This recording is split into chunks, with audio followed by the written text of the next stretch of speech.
Okay, guys, assalamu alaikum. So, today we're going to start your second chapter. Okay, chapter 2. Chapter 2 is basically establishment of Muslim rule in this Bengal area. Not necessarily Bangladesh, but all over the Indian subcontinent. Okay. It actually, how did it start? It actually কিভাবে হলো? Basically, a total ব্যাপারটা there were three different phases. Okay, three phases in the expansion of Muslim rule in the subcontinent. তিনটা phase কি ছিল? প্রথমেই যে phase-টা ছিল the conquest of Sindh and Multan by Muhammad ibn Qasim in 711 AD. And then there was a repeated invasion of subcontinent by Amir Sabukuddin and his son Sultan Mahbub. And then the last one was the Battle of Tarain in 1191 AD, where Prithviraj Chauhan was defeated by Muhammad Ghori. এখন এগুলো শুনে মনে হচ্ছে কি বলতেছে sir, right? কিছুই মাথায় ঢুকবে না, এটাই স্বাভাবিক। বাট সবকিছুর একটা ওয়ে আছে, ওকে? ওয়ে বলতে সবকিছুর একটা স্টার্টিং আছে, ওকে? I will just try to tell you a story. Okay, how it started. The starting was this way, the conquest. Around 1243-44, ওই টাইমটাতে একটা এরিয়া আছে, that area is called Lakhnauti. Okay, Lakhnauti-তে ওখানকার যারা মানে রেগুলার যারা থাকে, রেসিডেন্টস যারা আছেন, তারা একটা মানে তাদের কথা হচ্ছে যে অনেক অনেক বছর, প্রায় 40-42-44 বছর আগে একটা স্টোরি তারা বলতো। ওখানে একটা কি জানি হয়েছিল, কি হয়েছিল? What happened basically, a bunch of Turks or the Turkish people, okay, the Turkish cavalry মানে হচ্ছে যারা ঘোড়া চালায়, তারা এখানে এসেছিল। They came to this area from Turkey.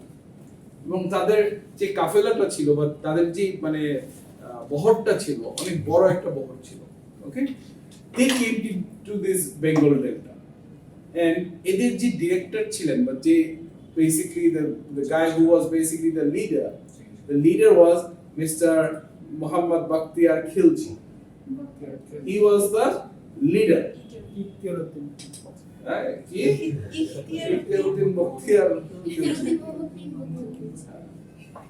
Let's call him Mr. Khilji. Easier that way, right? So, এই যে ওখানকার যে রেসিডেন্টরা ছিল, what they saw that basically these people, the big group of Mr. Khilji, they overran vulnerable Buddhist monasteries. বুদ্ধিস্টদের কিছু monasteries ছিল, এদেরকে বিহারে ওদের সাথে একটা ফাইট হয় এবং ওরা ডিফিট করে এরপরে they was heading toward the northwestern part of the delta, which was ruled by the Hindu monarchs. So এখানে একটা হিন্দু রাজা ছিল, ওকে? তো তারা প্রথমে বুদ্ধিস্টদেরকে হারালো, মানে ওদের প্ল্যানটা ছিল they wanted to conquer this area, right? They wanted to মানে be the ruler in this area. His Mr. Khilji's target was to take over this area. He wanted to rule this area. Simple as that, right? And then he came, and the first thing he did was like he got rid of the Buddhists. A certain area te Buddhistদের সাথে একটা ঝামেলা, বিহারে বুদ্ধিস্টদের সাথে একটা ঝামেলা করলো, and he overran them. And then his target was to go even farther to the northwest. যেখানে কিনা যে রাজা ছিলেন, ওই রাজা ছিলেন হচ্ছে হিন্দু রাজা। তো উনি যেটা করলেন, প্রতিটা রাজ্যে কিন্তু ঢুকতে একটা বড় গেট আছে। আমরা দেখি না অনেক ধরনের হিন্দি and certain cinemas, ওখানে দেখা যায় যে রাজাদের যে মানে এরিয়াটা, ওখানে ঢুকতে একটা বিশাল বড় গেট। তো usually it's not easy to get in, right? মানে it's not an empty gate যে আসতে ঢুকতে দিলাম ব্যাপারটা এমন। No, it wasn't like that. The deal was that you have to get in with permission. So ওরা নিজেদেরকে বললো যে ওরা তো অনেক ঘোরায় আসছে, right?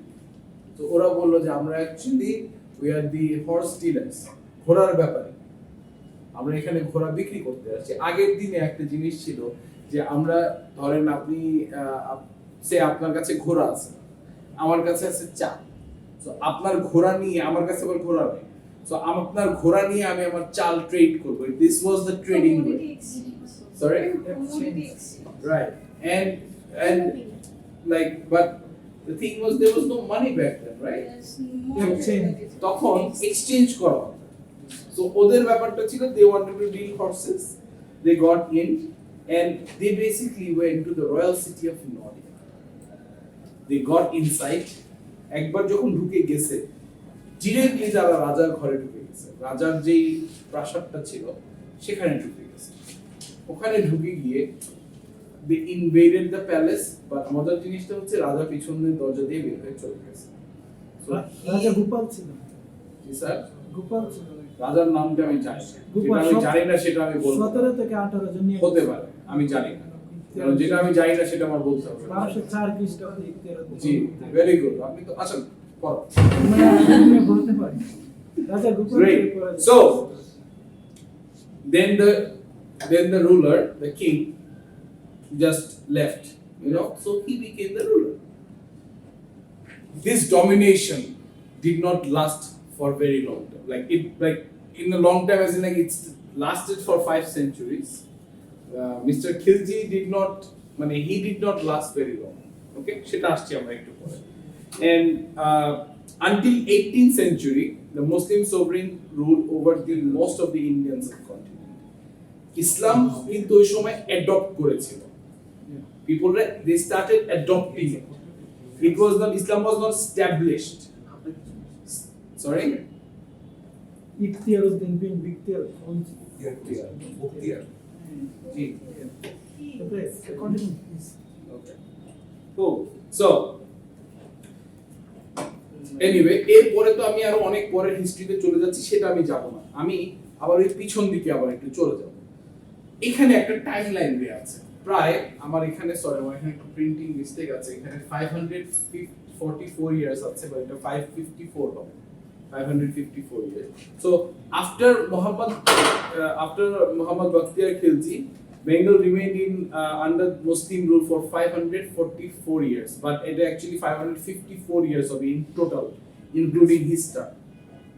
সব মিলিয়ে 554 years মানে Muslims were ruling in this area, in this subcontinent, right, until 1757. And then মজার জিনিসটা কি জানেন, এই টাইমটাতে কিন্তু বিভিন্ন মুসলিম রুলাররা এসেছিল। There were several different rulers যারা এসেছেন। আর আগের দিনের তো একটা I'm pretty sure you guys have the understanding that একজনকে মেরে আরেকজন হচ্ছে, একজনকে মেরে আরেকজন হচ্ছে, ওকে। সো আমরা সেই টাইমলাইনটা নিয়ে জাস্ট হ্যাভ অ্যান আইডিয়া, ওকে। এবং কিছু কিছু ছোট ছোট ডিটেইল আছে, ওই ডিটেইলগুলো আমাদের ইম্পর্টেন্ট, ঠিক আছে। আপনারা যদি মনে করেন যে স্যার তো জিজ্ঞেস করবে কোন সাল থেকে কোন সাল অমুক রুল করেছিল, আমি হয়তো জীবনে জিজ্ঞেস করব না। So don't worry too much about the time, understand যে কার পরে কে আসছে, তাদের কোনো ছোট স্টোরি আছে।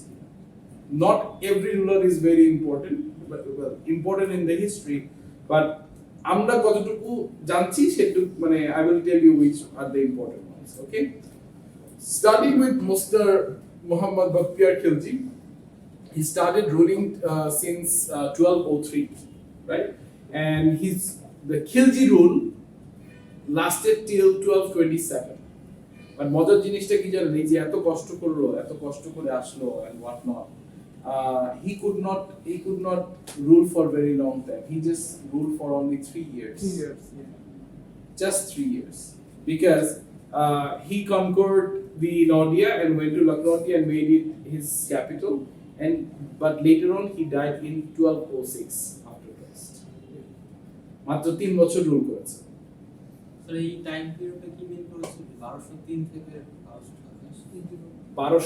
থেকে 1227 পর্যন্ত খিলজি ক্ল্যানটা বা খিলজি যে রুলাররা তারা রুল করেছে। বা যদিও খিলজি সাহেব মাত্র রুল করেছে 3 বছর, তো ওনার পরে তো ডেফিনেটলি ওনার ফ্যামিলি থেকে বা ওনার যে ট্রাইবটা আছে বা ওনার যে ক্ল্যানটা আছে, ওই ক্ল্যান থেকে আর রুলাররা ছিল, যেমন এই যে এখনই আমি বলতে যাচ্ছিলাম যে একটা আইডিয়া করা হয়েছে এমন যে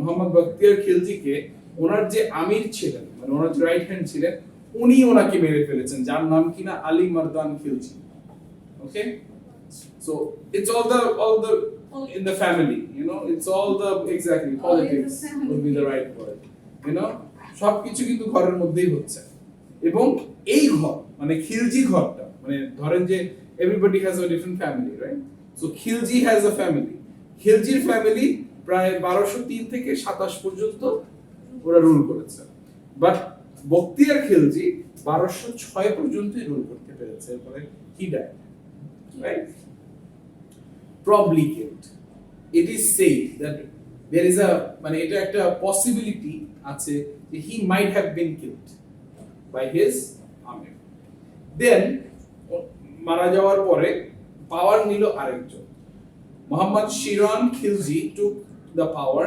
later he lost his power ওনাকে আবার মেরে ফেলেছিল Hasanuddin Khilji and then he was put in charge but again he lost his power against Ali Mardan Khilji okay and later on এই Ali Mardan Khilji যে কিনা বখতিয়ার খিলজির আমির ছিল he got also killed and lastly Sultan Ghiyasuddin Iwa Khilji ruled till 1227 but Khilji power did not last for very long after 1227 we moved to Delhi rule okay okay Game of Thrones it is the Game of Thrones so then during Delhi rule there were two different governors okay number one was Mughituddin Uzbek and he basically he had a very short power and lost his life in the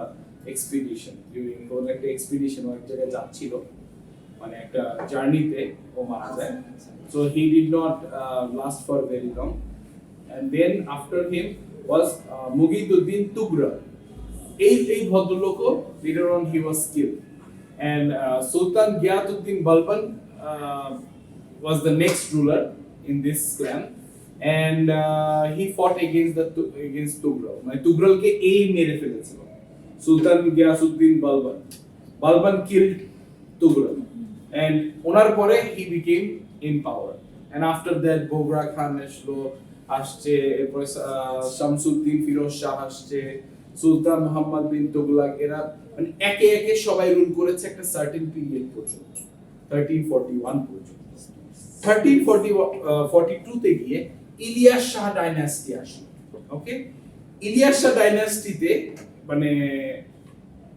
মানে উনি হচ্ছেন Ilyas Shah was the ruler during that time and they retained in power for the next 400 years but gap দিয়ে you know মাঝখানে আবার অন্য কেউ আসছে আবার উনি আসছে so generally উনি যখন এই এরিয়াতে রুল করছিলেন এটা একটা important point you might want to take a note that during his period the Muslim population increased yes you know during Ilyas Shah's time and also like he was the first sultan the first Muslim sultan to appoint a Hindu general in his army so his army's general was a Hindu guy which he appointed for the first time আগে কিন্তু একটা ব্যাপার ছিল হিন্দু মুসলিমের একটা ব্যাপার ছিল right you know so usually Muslims wouldn't hire a Hindu and Hindus wouldn't definitely hire a Muslim so there were a difference but he was the first one to appoint this guy in his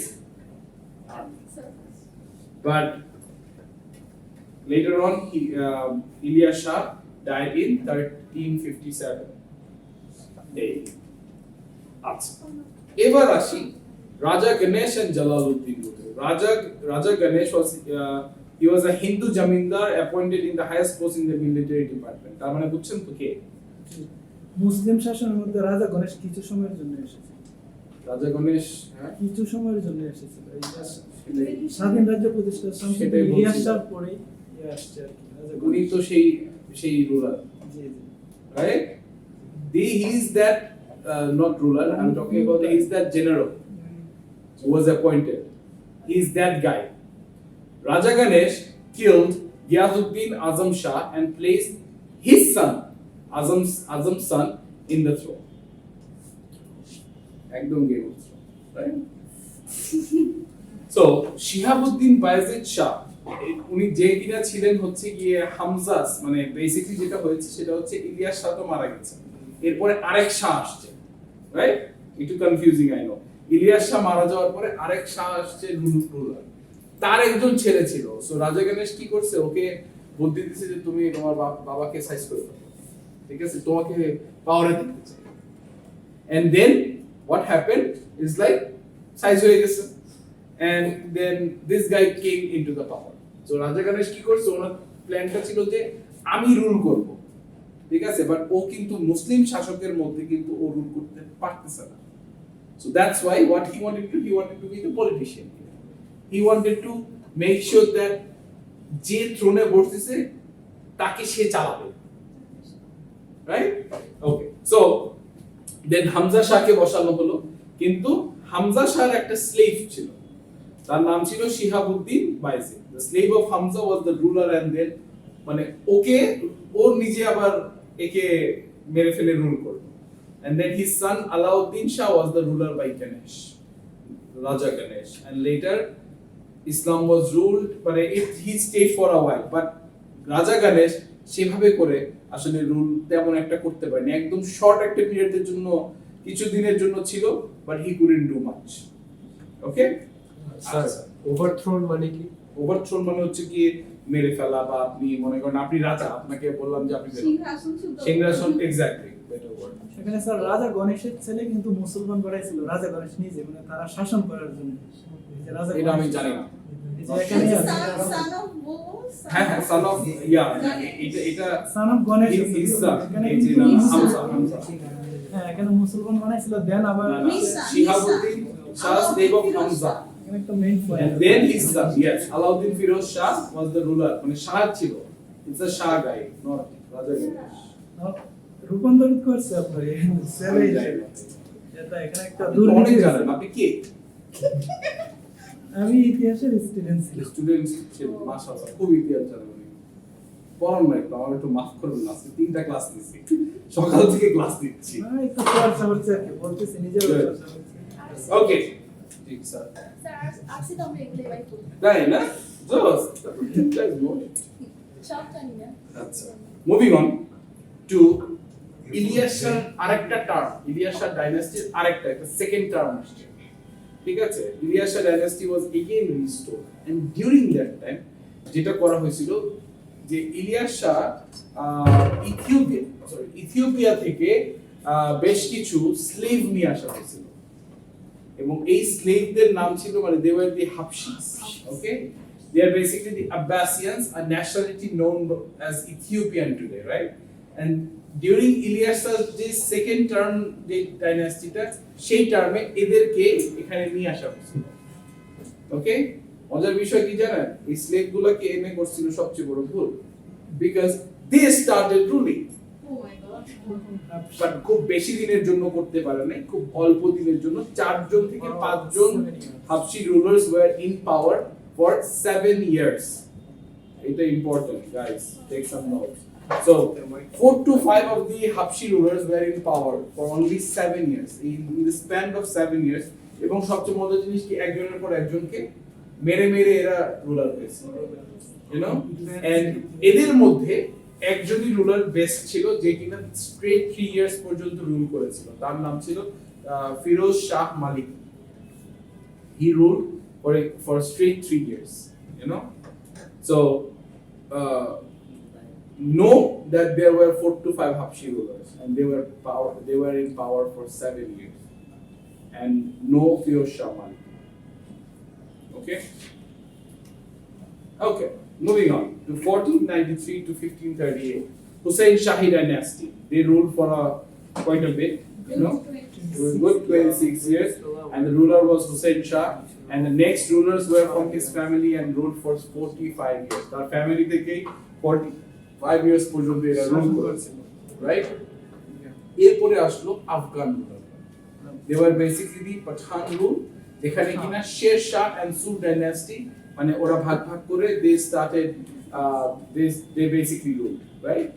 So during Karani dynasty, the 1565 to 76 was after Christ was Karani dynasty, where Sher Shah established his Sud dynasty in the Bengal area, right? And there was a battle of Chauza, and he declared himself an independent Sultan of Bengal and Bihar.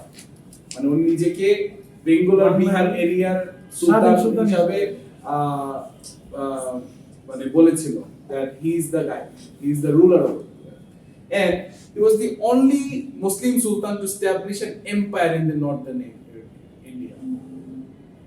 The only Muslim sultan যে কিনা নিজের একটা সাম্রাজ্য তৈরি করেছিলেন, right? আফগানরা প্রায় 44 years straight rule করে, and after that Sud dynasty followed by Karani dynasty. Sud dynasty আসলো, and ওখানে দুজন রুলার ছিলেন, Sulaiman Karenni and Daud Shah Karenni, একজনের পর একজন রুল করে। So they were the Afghan rulers. And last but not the least, Mughal rules. I'm pretty sure we have quite a bit of idea, but Ami Just English the Ragi. huh? Just English the right. British the right. True. Basically, Mughals were the last one in this area, and they basically what they did is like during 1576, they conquered a battle, the Battle of Rajmahal, which was led by Mr. Khan Jahan, and they won. And then later on, they made Dhaka as the capital. Dhaka ke capital বানানো হয়েছিল, okay? And তখনই লালবাগের যে একটা কেল্লা আছে আমাদের, লাল কালারের, এই কেল্লাটা আসলে বিল্ড করা হলো, এবং it was built during অরঙ্গজেবের টাইমে এটা বিল্ড করা হলো, ওকে? অরঙ্গজেব আবার যদিও 1707 সালে মারা গেলেন, ঠিক আছে? তারপরে মুর্শিদ কুলি খান আসলেন, তারপরে নবাব আলী বর্দী খান আসলেন, you know, and then in 1757 Mughals were gone, and then তো আস্তে আস্তে ব্রিটিশরা চলে আসলো to this subcontinent, and there are so much history, right? So এই ছিল একটা বড় সরো টাইমলাইন, যেটা আপনাদের মোটামুটি মানে সবকিছু জানতে হবে না, but have an idea, okay? I'm not, this class is not to go for extremely depth. Have the idea that this happened, okay? So এই সবগুলো জানতে হবে। আমি এখান থেকে কয়েকটা একটু ইম্পর্টেন্ট বলে দিই, হ্যাঁ? Try to take notes from those. Try to do some more research about that. Number 1 would be Khilji rule.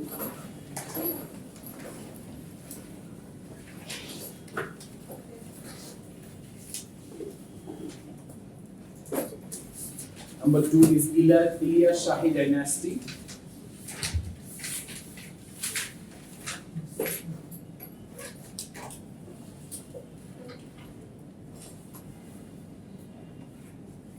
Raja Ganesh and Jalaluddin rule.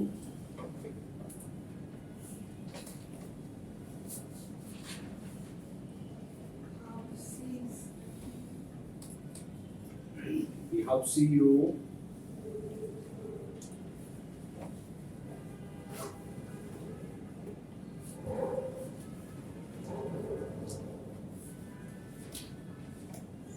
And the Mughal rule.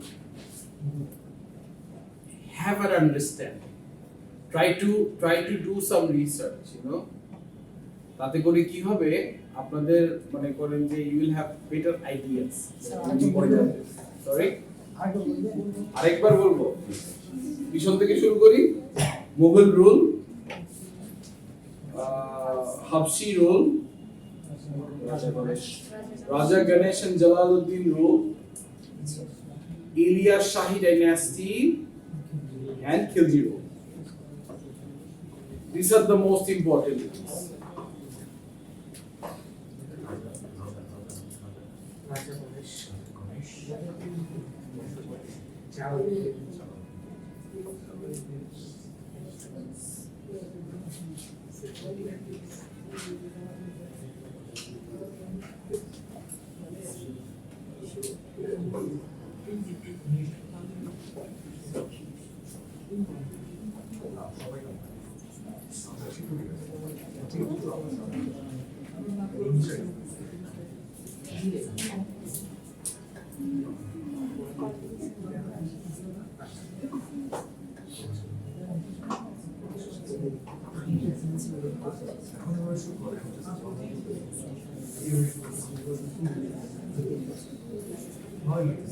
Okay.